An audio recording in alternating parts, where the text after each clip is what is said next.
Rocket ships, flying saucers, robots, laser beams, giant insects, journeys into space, aliens, monsters. It's the stuff I live for. This genre of classic sci-fi films is something that I think just about everybody knows, but somehow remains overlooked. So let's give it the attention it deserves. But first, a word from this video's sponsor. Go back to the origins of the Gradius series with a brand new game arriving just in time for the franchise's 40th anniversary, Gradius Origins. Available now on Steam and home consoles, Gradius Origins brings 6 iconic arcade classics together, plus a brand new entry in the Gradius universe with Salamander 3, featuring 17 versions of the games to choose from and a port of Gradius 3AM show version for the first time ever on home consoles. They've made the games more accessible too, with modern quality of life improvements, like the ability to rewind the game after taking damage. You can also save your progress at any time, or even go into invincible mode if you want to kick back and have a good time. But if you want that original experience and the challenge that comes with it, believe me when I say it has not been compromised in the least. Play with a friend locally with 2-player co-op and take on wave after wave of enemies in true arcade fashion. And for anyone looking for a little competition, check out the online leaderboards to show off your high scores and prove your mastery of the game. And like I mentioned, Salamander 3 is an all-new game in the Salamander series, created with beautiful 2D sprites and backgrounds that stay authentic to the franchise's retro style, bringing you that nostalgic feel that only these kind of games can give you. Gradius Origins is available now for your platform of choice. Just click the link in the description below to get your copy today. And we're back. With classic sci-fi, I can see why modern audiences might dismiss them. They don't like black and white, they don't like the special effects or whatever, but that makes them more special to me, that they thrive in a world of cult fandom. So if they have a place in your heart, then cool, you're in for a good trip down memory lane. And if it's something you're not that familiar with but have even a mild curiosity, then let this serve as a little introduction as I try to get to the bottom of why I love classic sci-fi.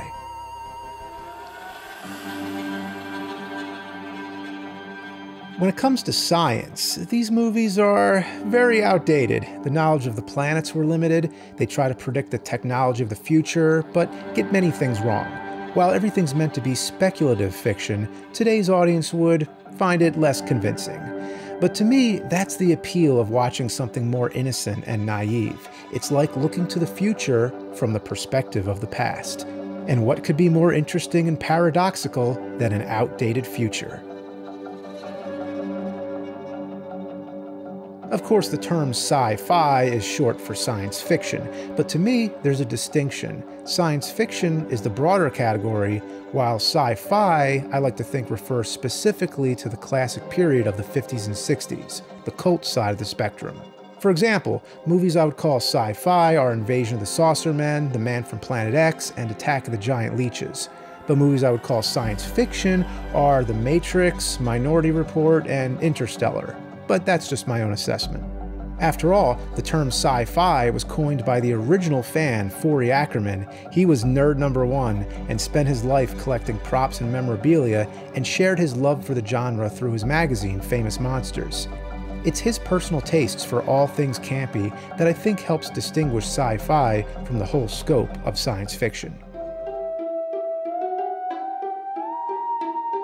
Even though I'm talking about the 50s and 60s, the genre has roots that go further back to literature. Authors like Mary Shelley, Jules Verne, and H.G. Wells were early pioneers, laying down the grand scope of imagination and possibilities before the medium of film would take off. When it did, magician and special effects wizard George Méliès made Trip to the Moon in 1902, demonstrating the fantastic possibilities of the moving image. In 1927, Fritz Lang's Metropolis would break new grounds, becoming one of the first true science fiction epics. Then in the 1930s, there was Frankenstein, The Invisible Man, Things to Come, and the Flash Gordon serials, and Orson Welles' radio broadcast of War of the Worlds. Then post-World War II and post-Roswell was when the real seeds of the genre were planted. The existence of atom bombs and possible alien invasions were the inspirational fuel that ignited the prime era of sci-fi. If I were to give an exact time span for the classic wave, which I cherish so much, I would say it ran from 1951 to 1968. Of course, this is debatable, but just take a look. In 1951, these movies started blasting in like a meteor storm. The Man from Planet X, Flight to Mars, When Worlds Collide, Unknown World.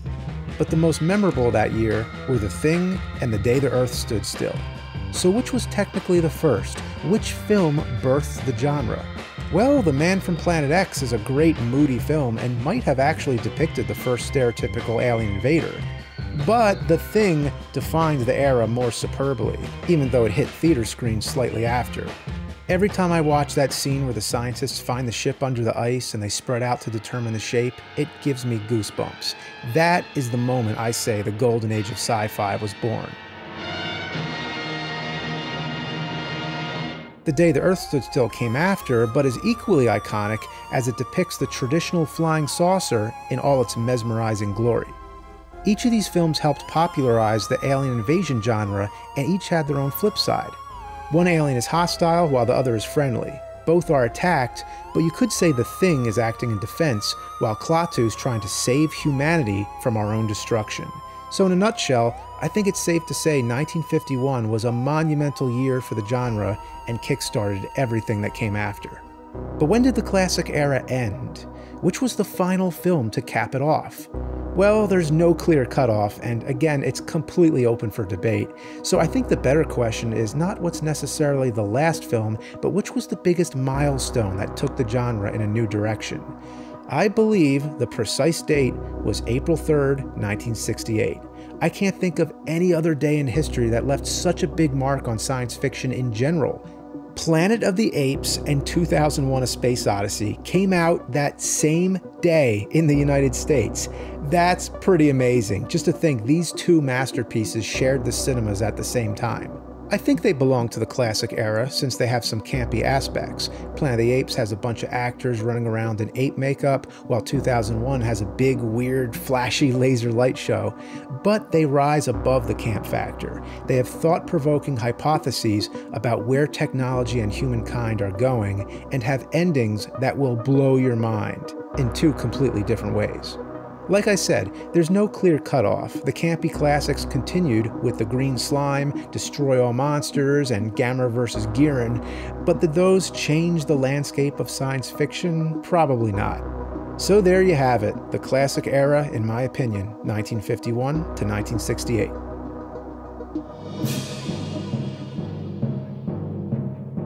Now that I've defined the era, let's talk about the subgenres of the time. I like to break it down into three groups: alien invasions, monsters on the loose, and science experiments gone wrong.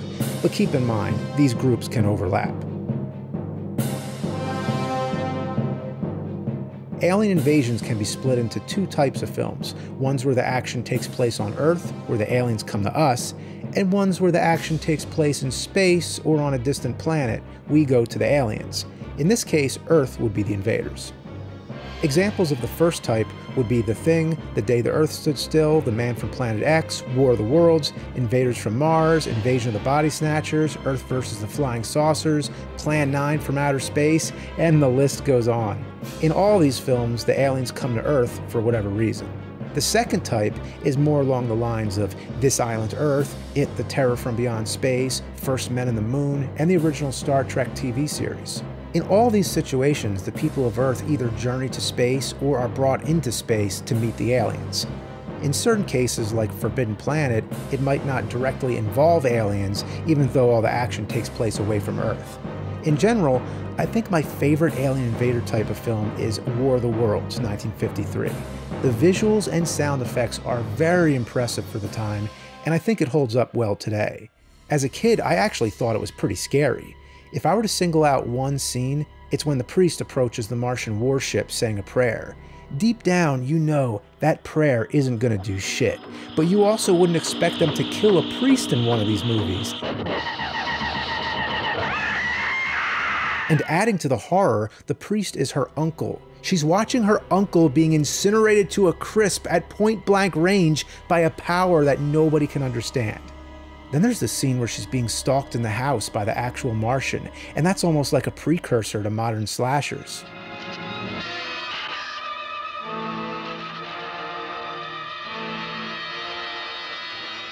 I like how the Martians in this film are invincible. Not even an atom bomb can stop them. It's a very bleak film that shows Earth on the verge of total annihilation, fighting in the streets and society crumbling. Especially when everybody's gathered in the church and you hear all that church music going on while everything's being destroyed, it leaves a very somber feeling. I don't mean to ramble so much about one film, but I'm just saying, if I had to recommend one alien invader film, War of the Worlds, definitely. The next group is Monster on the Loose, which speaks for itself. Movies like Beast from 20,000 Fathoms, Godzilla, and Creature from the Black Lagoon. The monster could be from outer space, making it qualify in the alien invasion group as well, such as the Blob, 20 Million Miles to Earth, and even the Giant Claw. Sometimes the monster could be a human who has grown to giant size, such as Attack of the 50-Foot Woman and the Amazing Colossal Man. Other times it can be giant insects like the Deadly Mantis and Them. This era was all about giant bugs. Giant spiders, giant grasshoppers, who would believe such nonsense? The monsters, no matter their species, are the true stars of this genre. You don't remember the human characters as much, it's all about the monsters, of course. And there's so many of them that the term monster movie and sci-fi movie can sometimes be used interchangeably. There were two schools of monster effects, the Ray Harryhausen stop-motion method and the Ishiro Honda suit method. It was an exciting period when these two techniques were competing. It's debatable which was more convincing for their time, but you gotta admit, both had their charm. If I were to pick out my favorite monster of the era, well, that's a no-brainer. It's Godzilla. No other monster of the time has become such a long-running franchise or is such a big symbol of the atomic age, having come from the country that experienced the deadly powers of the atomic bomb firsthand. While no other monster can come close, which is my favorite monster movie of the era is a whole other question. It's hard to answer because I like them all for different reasons. I definitely have a soft spot for Creature from the Black Lagoon. He has human-like traits and evokes some sympathy. And I love the Giant Claw just because of how ridiculous it is. But if I had to single out one movie, I'd go with The Blob. The idea of the monster is unique. It's just a ball of slime that devours people and keeps getting bigger. But I also like the human characters, mainly Steve McQueen, who's too old to be playing a teenager, but he's so charismatic and funny that it doesn't matter. I like the premise that the teens are the heroes, while the authorities are incompetent. I like how it encapsulates the 50s. It brings you back to a time of diners, drive-ins, and doo-wop. I like the way in which the whole town eventually comes together to fight the Blob. I like that it's not a Hollywood movie for once. It was made in Pennsylvania of all places. And I love the dialogue. You and I are gonna go home and go to sleep, and tomorrow when we get up, that sun's gonna shine. Just like yesterday. Good old yesterday. Good old yesterday. That kind of sums up the nostalgia. In short, I love the Blob.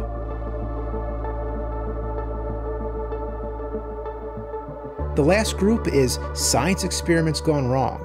It usually starts with good intentions. In The Fly, the scientist invents a teleportation device, but the accident happens when his molecules merge with a fly's. In Fiend Without a Face, he's trying to transfer his thought waves through a machine, but instead it creates killer brains with spinal cords.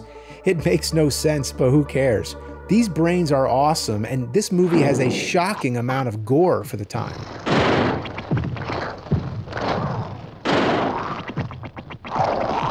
In The Tingler, the scientist has discovered a parasite that feeds on people's fears and grows in their spine. In The Time Machine, he invents, well, a time machine, and he ends up in a dystopian future overrun by ape-like creatures called the Morlocks. One which also fits into the monster on the loose category is Tarantula, where the scientist is trying to perfect a nutrient, but it causes rapid growth in his test subject, the tarantula, which grows to giant size. One of the greatest is The Incredible Shrinking Man, although it only loosely fits into this category. His shrinking's not caused by a direct experiment, but by a total accident when he's exposed to radiation from a nearby atom bomb test site. Whatever the case, it's definitely worth checking out and does a good job making you feel for him and how hopeless his situation is. If I had to pick one where a science experiment is the cause of the trouble, I'd say my top recommendation is Forbidden Planet, which also fits nicely into the outer space category, and also somewhat the monster on the loose category too. It checks all the boxes. When you think 50s sci-fi, this is the one, the cream of the crop. It predated Star Trek with its intellectual concepts, and it's one of the first films set entirely in a different solar system. Not only is it a visual masterpiece, but was the first to use an entirely electronic score. And Robbie the Robot was the first robot of its kind to have such a memorable personality. But the science experiment here is actually not the robot, but a machine that materializes objects from the mind of the user. It came from an ancient alien race, but Dr. Morbius is trying to harness its power. What he doesn't know is that it creates an invisible monster from the darker regions of his subconscious mind. It's a very sophisticated premise, and one that was highly influential for the genre. Spielberg, Lucas, Ridley Scott, John Carpenter, all of them saw this movie and remembered it. And now that I've defined the categories and highlighted some of my favorites, let's look under the surface. The reason this genre connected with people so much was because it explored all the major fears of the time, many which are still relevant today. The most obvious is atomic energy and the overall dangers of science. As already noted, Godzilla, Beast from 20,000 Fathoms, Them, and Amazing Colossal Man were all products of radioactivity and nuclear testing. This era of sci-fi is synonymously known as the Atomic Age. The race to develop nuclear weapons and the Cold War between the United States and the Soviet Union was all the anxiety needed to help inspire these films. The alien invaders were a reflection of the real paranoia of communist infiltration. There is no better film that exemplifies this than Invasion of the Body Snatchers. In the movie, the aliens come down to replace the human race by making exact replicas of all our bodies and disposing of the originals. The new bodies are stripped of all individuality and conform to the ideals of an overall collective. The real humans who are still left have that feeling of distrust, like, are you one of them? And there's that dark, hopeless feeling that no matter how hard you resist, eventually you're going to have to join the crowd. You're forgetting something, Miles. What's that? You have no choice. On that note, the fear of artificial intelligence is another factor driving these films. Robots are one of the great sci-fi tropes, from Gort to Gog, the Daleks in Doctor Who, countless Twilight Zone episodes like The Lonely, even the kaiju variety like the Mysterians. It goes beyond being a cliche and more of a fear of humans being taken over by mechanical life, culminating with the computer HAL in 2001: A Space Odyssey. The dehumanization through technology and AI is a fear that's even more real now than it was then, so call these films prophetic. Needless to say, these films were very exploitive, made with a producer's mindset, cashing in on every possible trend, pumping them out a dime a dozen. They were full of gimmicks like 3D, anything to get people away from their TV screens and into the theaters. To be honest, most of them are not very good. It's important to distinguish between the A movies and B movies. But either way, you gotta love these titles. I've never seen Catwomen of the Moon, but it sounds good to me. Oh, but the greatest title is Attack of the Eye Creatures. That's right. Attack of the Eye Creatures. Did Mel Tillis write these titles or what? Apparently, the Eye Creatures wasn't catchy enough, so they added Attack of the, and then it became Attack of the. Oh boy. Oops. Even if the movie was lame, all it needed was a good pop art poster and an action-packed trailer. In those days, the trailers were loaded with text, hyping you up, telling you that this movie is going to be the most thrilling experience of your life. And if you went to see it and it sucked, well, you already bought the ticket. Modern audiences may not like the effects, but I love how you can see the physical work that went into making them. Just one look, and you can tell they had to build this thing. Oh, there was a person inside moving it around. You don't get that nowadays. You just know it was done on a computer and there's no question. Some of these films were really well crafted and others had limited budgets. I enjoy the cheaper effects because they have a more relatable, homemade feel. By using tin cans, junk, and household objects, you can make almost anything. All you need is a little creativity and resourcefulness. I like to think that in space, it's all just a bunch of hubcaps and metal scraps floating around. These are my favorite type of shots. Whenever you can see a rocket ship or a space station, there's something aesthetically pleasing about it. The stars always look the same, no matter the budget. It's always a bunch of white speckles over a black backdrop. I don't know what it is, but it just feels like there's a certain serenity in space that gives me that cozy feeling. Modern audiences may not like black and white, but I think of them as black and silver, gleaming chrome ships, shimmering steel robots, the darkness of space punctuated by gray planets and white flashes of light. I like to imagine that if you leave the Earth's atmosphere, all color vanishes. But with that said, beautiful Technicolor also has its place in sci-fi. The vibrant spectrum of lasers, heat waves, and radioactivity lend to the supernatural feel. Modern audiences may laugh at the outdated information and false speculation, but this speculative nature plays into the fiction part of sci-fi, harkening back to a time when there was more mystery, the enthusiasm of science and space, the kids with the telescopes, the countless opening narrations that feel like mini documentaries. Their nearest world was giant Jupiter. Jupiter? Where there are titanic cliffs of lava and ice with hydrogen flaming at the tops. It all plays into an innocent, less informed time, but full of genuine sense of wonder. What does the future hold? What will we discover? It's best summed up by the immortal line from The Thing. Watch the skies, everywhere. Keep looking. Keep watching the skies.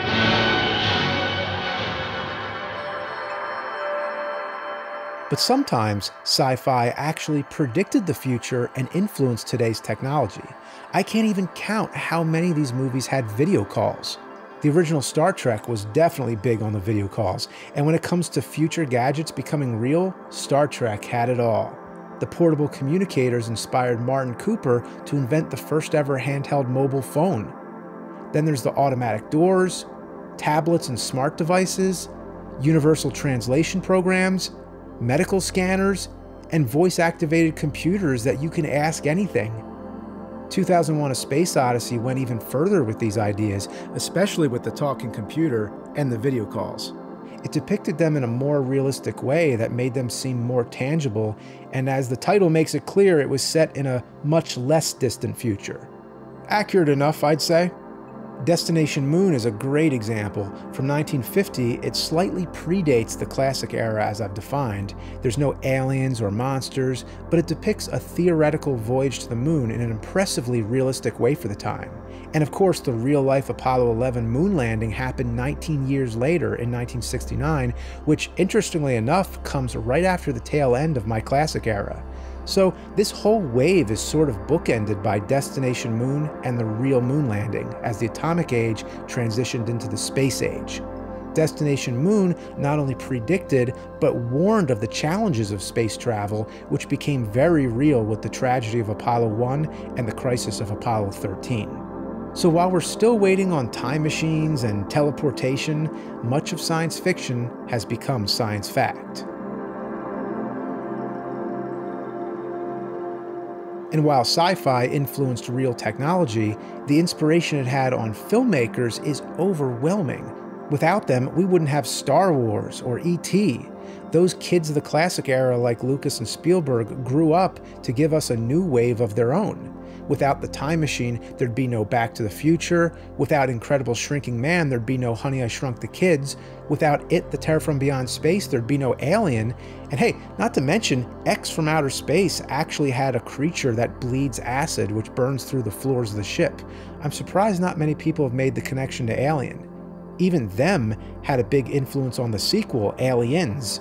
Of course, Jaws was like a big budget version of Creature from the Black Lagoon.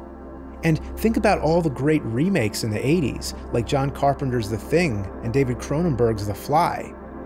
Even 3D came back in the 80s, and then again in the late 2000s, because it seems 3D goes into hibernation and comes back every 30 years. It's like some kind of cinematic cicada. The impact of classic sci-fi is as immense and never-ending as the universe. I can never get enough of it. It's that familiar comfort food. So if you want to transport yourself back to a simpler time, check them out and take a nostalgic look to the future.